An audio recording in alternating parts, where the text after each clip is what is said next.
Hello everyone, this is Denise at Something Beautiful Handcrafts. And so when I'm filming this, I haven't even released a video for the fall, and it's kind of sad because I had this whole fall lookbook thing planned and things just got out of control, and so much for the fall, but at least all the girls are changed. So I decided I would just go ahead and dive right into the winter holidays and Christmas because well, it's going to be quite a chore. Okay, so here's what's happening here. Took me a while to decide what outfit I wanted the girls to have for the winter holidays and who I wanted to have these outfits on because I have quite a few more dolls than I did last year. So this could get complicated. And I'm still trying to decide about the historicals. I think I almost got this straight. But I have decided the color. This year's color is going to be blue, just one color. That'll make it so much easier. And I'm gonna have some girls in blue. I wanted to do like turn them all into carolers, and I don't know how if that's going to work. But if I start now, then I'll be able to plan better for that. If I do, I'm going to use Samantha's cape and make a few of those, so we'll have some carolers and capes. I'm going to make a Saint Lucia dress for Kirsten, and I might have a few of the dolls dressed up like angels in a similar dress.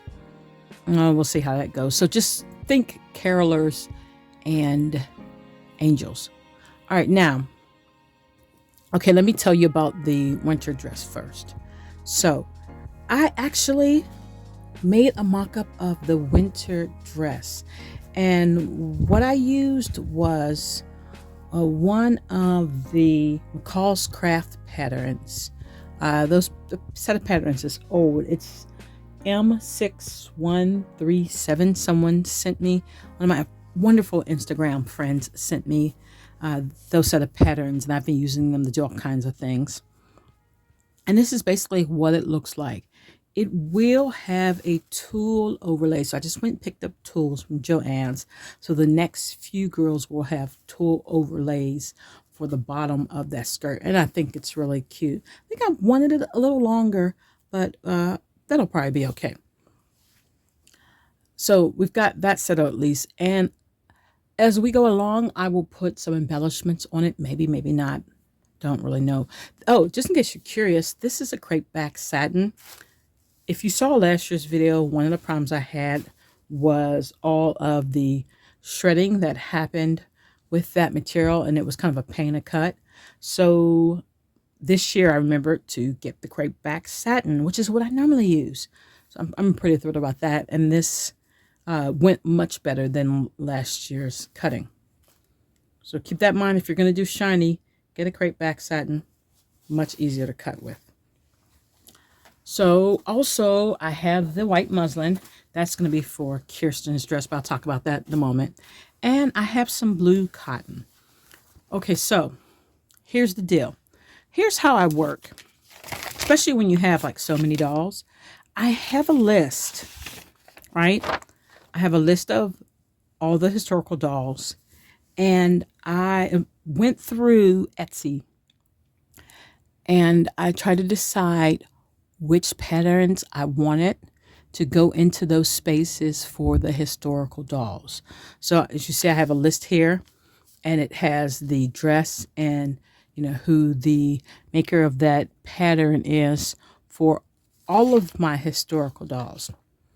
I also go to Pinterest and I compare a lot of historical pictures versus these patterns, just trying to get the look that I want. For Kaya, I don't really change Kaya. She just kind of stays the way she is. And what I did for the spring is I traced her outfit and made a similar one in a light cotton. What I'm thinking for this winter is I'm going to make a set of accessories for her. Yes, of course I could buy the accessories. I still might buy the accessories, but just in case, I've got some fun fur fabric that's just adorable, and so I'll probably make my own accessories for her. Felicity and Elizabeth, they're basically clothed at the moment. I haven't loaded the Felicity video. I'm assuming I'm going to load it before this one. And so you'll see the ornate dress I made, which will probably go to Elizabeth. Caroline, I already made Caroline's Christmas dress, which you saw in the Caroline video. So she'll be wearing that one. And then Kirsten, like I said, is going to be the St. Lucia dress, which is what this is for. And the thing about it is, St. Lucia dresses, there's a couple different ways to make them. It doesn't need to be exactly the way that Pleasant Company made it. So I'm not going to worry about copying exactly. I just have to kind of get the right image for that one. But there's nice white cotton there. And then I haven't decided what I'm going to do about Mary Grace. Ooh, I think for Mary Grace, I'm probably going to wind up using the Civil War era dress and turning it into an evening dress. But we'll see about that. Eddie, of course, has her Christmas dress from last year. Josefina has her Christmas dress from last year. If I have time, I'll make a new fabric, but she already has one. Samantha and Nellie. Last year, I used Samantha's pattern to make dresses for everybody. So there's plenty of gowns for Samantha and Nellie to choose from.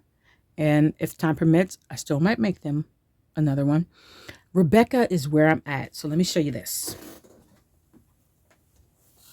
So this is Rebecca's dress. And that's really what I'm here to talk about today. Is the thing about making all these different patterns. I've picked selected patterns to help me learn, basically help me learn the shapes for the historical patterns.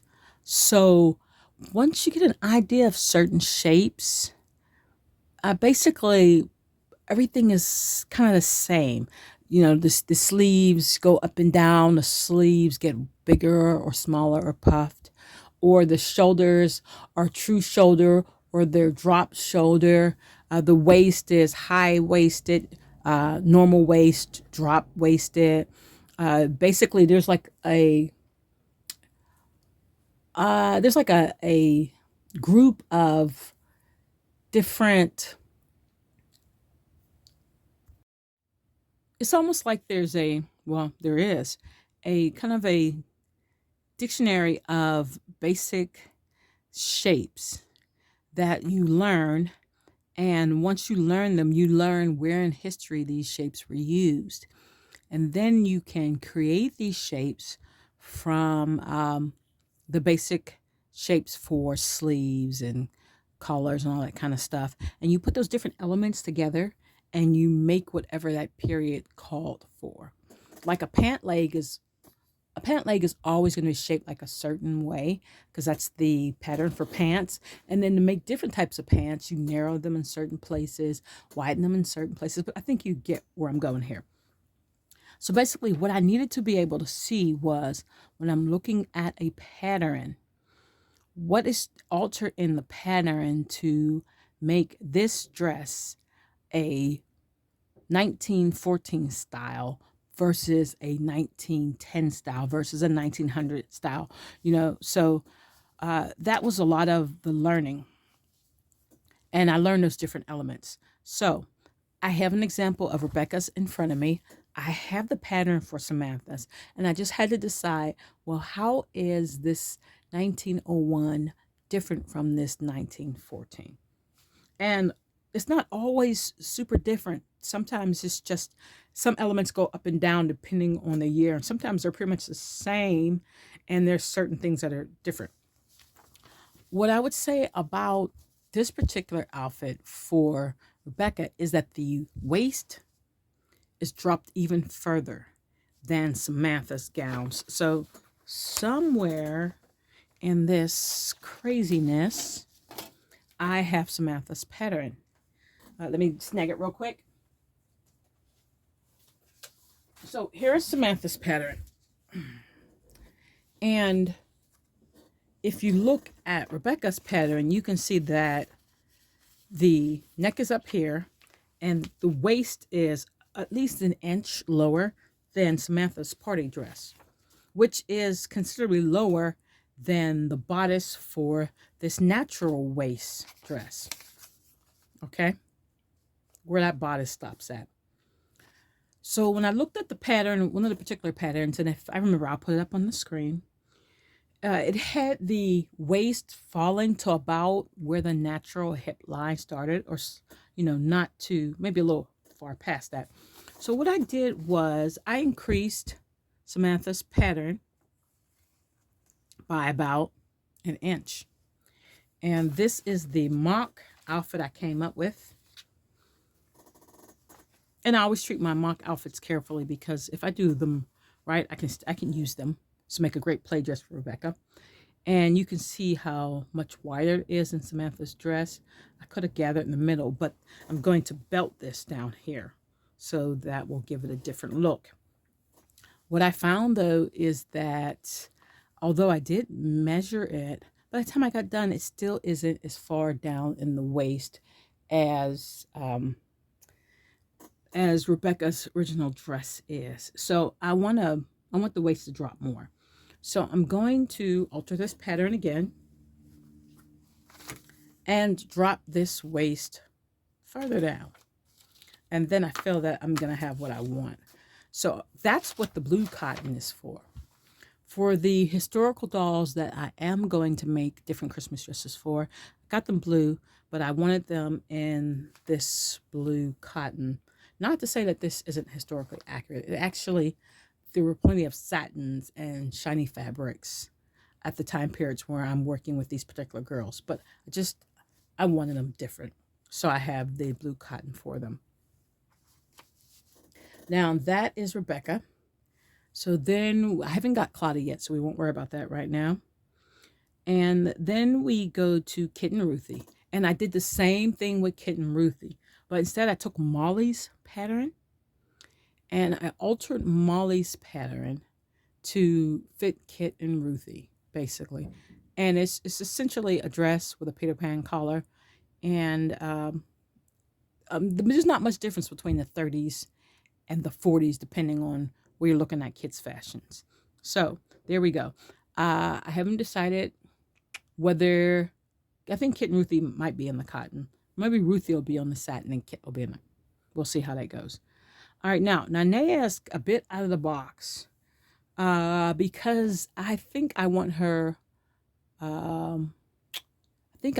dress for this one. So I'm going to get the pattern from Etsy. Mary Ellen, I'm also up on the fence for. I think what I'm going to do for Mary Ellen is she's going to get this dress nice and shiny, and she'll be sleeveless and she'll have gloves on. So that'll be something to see. I have Melody dress. I'm going to put her in a fancy version of the Town and Country dress. And then Julie's going to wear the Marsha dress. And for life of me, I can't remember who the Town and Country is from and the Martha. But the Marsha, but I'll put those, across the screen afterward. And then the Courtney is going to be in one of the puffy sleeved last year dress, because I vaguely remember as a child having one of those shiny satin dresses that looked a lot like it was from the 60s, except it was poofier for the 80s. So yeah, she's going to do the poofy thing. Can't wait to get that accomplished. Can't believe I talked like for a whole 10 minutes straight. Let me go ahead and start cutting stuff. So what I went ahead and did is cut all of the stuff out for the historicals, cut out a hood and a cape and mittens for Kaya. For Kirsten, her St. Lucia dress is cut out. And then for Rebecca, we're going to go with that purple for a moment. If I like the way it fits, then I'll make hers in the blue. Then for Kitten Ruthie, I have dresses cut out for them. And Mary Ellen, Melody, Julie, and Courtney, I already have something planned for her. So I'm going to go ahead, like a little factory, and put these together.